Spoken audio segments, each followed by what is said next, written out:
প্রিয় বিহার, আপনারা দেখছেন খবর তরঙ্গ।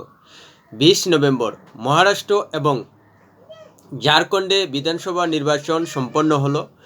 বিধানসভা নির্বাচন সম্পন্নর পর বুথ প্রেরক সমীক্ষার অধিকাংশই জানাচ্ছে যে ঝাড়খণ্ড বিজেপি ক্ষমতায় ফিরছে এবং মহারাষ্ট্রেও বিজেপি ক্ষমতায় থাকবে।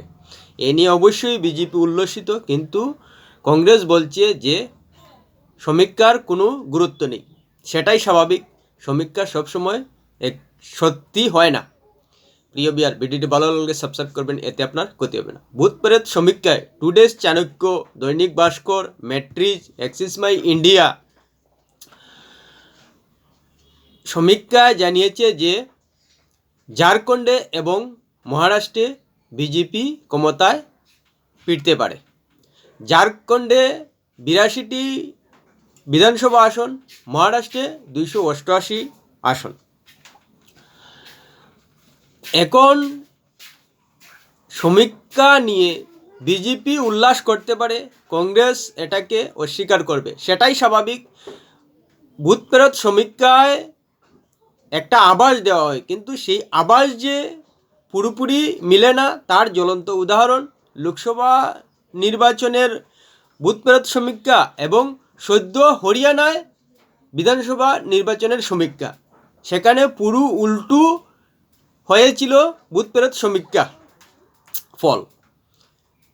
তাই এ নিয়ে বিজেপি উল্লাস করলেও সেখানে উল্লাসের জায়গায় নেই, কেননা বুথ প্রেরক সমীক্ষা ভুল হতেই পারে, যেহেতু সদ্যই লোকসভা নির্বাচন এবং হরিয়ানা বিধানসভা নির্বাচনে বুথ প্রেরক সমীক্ষা উল্টো হয়েছে।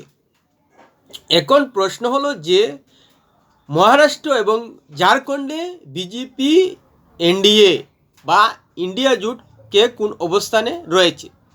মহারাষ্ট্রের কথা শুরু করা যাক। মহারাষ্ট্রে বিজেপির ডাক ছিল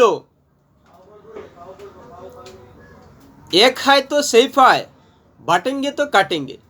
এই দুটো কতটুকু প্রভাব ফেলবে সেটার উপর কিন্তু বিজেপির ক্ষমতা ধরে রাখার বিষয়টি রয়েছে। অন্যদিকে রয়েছে উদ্ধব ঠাকরের ক্যারিশমা এবং শরদ পাওয়ারের ক্যারিশমা। যদি উদ্ধব ঠাকরে এবং শরদ পাওয়ার মহারাষ্ট্রের নির্বাচনী ময়দানে প্রভাব বিস্তার করতে পারেন, তাহলে কিন্তু পাশা পাল্টে যেতে পারে। আর যদি মহারাষ্ট্রের মানুষ এক হায় তো সেফ হয় এবং বাটেঙ্গে তো কাটেঙ্গের মন্ত্রে অনুপ্রাণিত হন, প্রভাবিত হন, তাহলে কিন্তু বিজেপির ফায়দা হয়ে যাবে। এখানে একটা কথা পরিষ্কার যে মহারাষ্ট্রে অজিত পাওয়ার গোষ্ঠী কিন্তু দুর্বল, সেটা লোকসভা নির্বাচনেই দেখা গেছে। অন্যদিকে একনাথ শিন্ডে গোষ্ঠী শিবসেনা এবং উদ্ধব ঠাকরে গোষ্ঠী শিবসেনার মধ্যে কিন্তু সমানে সমানে লড়াই। তাই সেই লোকসভার হিসাব যদি ধরা হয়, তাহলে নিশ্চিতভাবে বলা যায় যে শিবসেনার ভোট ভাগাভাগি হবে উদ্ধব গোষ্ঠী এবং একনাথ গোষ্ঠীর মধ্যে। যে উদ্ধব গোষ্ঠীকে নিয়ে গত বিধানসভা নির্বাচনে বিজেপি সরকার গড়ার মতো পরিস্থিতিতে গিয়েছিল, যদিও উদ্ধব ঠাকরে মুখ্যমন্ত্রীর দাবি করায় বেচতে গিয়েছিল বিজেপির সঙ্গে জোট। এরপর নানা ঘটনা ঘটেছে মহারাষ্ট্রের রাজনীতিতে। কিন্তু এখন যদি একনাথ শিন্ডে গোষ্ঠী প্রভাব বিস্তার ধরে রাখতে পারে লোকসভার মতো, তাহলে কিন্তু বিজেপি নিশ্চিতভাবে বলা যায় যে মহারাষ্ট্রে ক্ষমতা ধরে রাখার মতো পরিস্থিতিতে থেকে যাবে। আর যদি শরদ পাওয়ার এবং শিন্ডে গোষ্ঠী উদ্ধব ঠাকরে গোষ্ঠী আরও প্রভাব বিস্তার করতে পারে, তাহলে কিন্তু পাশা পাল্টাতে পারে। এখানে মূলত উদ্ধব ঠাকরেই মূল ভিত্তি হয়ে দাঁড়াবেন মহারাষ্ট্রে, কেননা উদ্ধব ঠাকরে যে হিন্দুত্বের পোস্টার বয় হিসেবে নিজের দলকে মহারাষ্ট্রে প্রতিষ্ঠিত করেছিলেন, যার উত্তরসূরি ছিলেন বাল ঠাকরে, সেই দৃষ্টিভঙ্গি থেকে কিন্তু উদ্ধব ঠাকরে সরে গেছেন। সেইখানে দাঁড়িয়ে মহারাষ্ট্রের জনতা উদ্ধব ঠাকরেকে মহারাষ্ট্রের বিধানসভা, বিশেষ করে রাজ্য হিসাবে কতটুকু তাকে হিন্দুত্ববাদী এবং গণতন্ত্রী প্রেমী বলে গ্রহণ করে, সেটার উপর নির্ভর করবে মহারাষ্ট্রে উদ্ধব ঠাকরে সরকারের আসার ক্ষেত্রে কতটুকু ভূমিকা নেন। অন্যদিকে ঝাড়খণ্ডের ক্ষেত্রে কিন্তু অনুপ্রবেশ নিয়ে লাগাতার বিজেপি নেতারা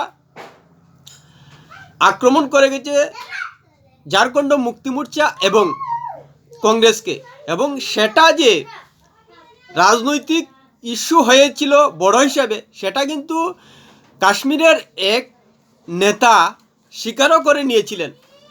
তাই অনুপ্রবেশ ইস্যু নিয়ে যদি ঝাড়খণ্ডের মানুষ সত্যিকার অর্থে গ্রহণ করে নেয়, তাহলে কিন্তু যে ঝাড়খণ্ড মুক্তি মোর্চার জন্য অশনি সংকেত রয়েছে। আর সমীক্ষাও বলছে যে বিজেপি অনুপ্রবেশ নিয়ে বড় ধরনের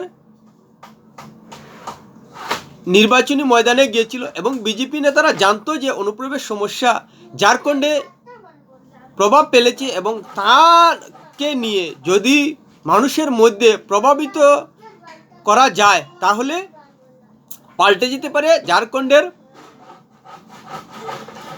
সরকার। আর সে নিয়েই বিজেপি নেতারা একযুগে অনুপ্রবেশ ইস্যু নিয়ে ঝাড়খণ্ডে নির্বাচনী ময়দানে লড়াই করেছিল। আর সেটা যে কার্যকরী হয়েছে, ভোট ফেরত সমীক্ষায় অন্ততপক্ষে বিজেপির পক্ষে ফলাফল দেওয়ায় নিশ্চিতভাবে বলা যায় যে অনুপ্রবেশ ইস্যু নিয়ে বিজেপির লড়াই ঝাড়খণ্ডের নির্বাচনী প্রচারে প্রভাব ফেলেছে। যদিও এখনও পরিষ্কার বলছি যে ভোট ফেরত সমীক্ষায় যে ফলাফল উঠে আসে তা কিন্তু বাস্তবের সঙ্গে মিলে না। তাই এ নিয়ে অবশ্যই শনিবার পর্যন্ত অপেক্ষা করতেই হবে। প্রিয় বিয়ার, ভিডিওটি ভালো লাগলে লাইক শেয়ার কমেন্ট করবে।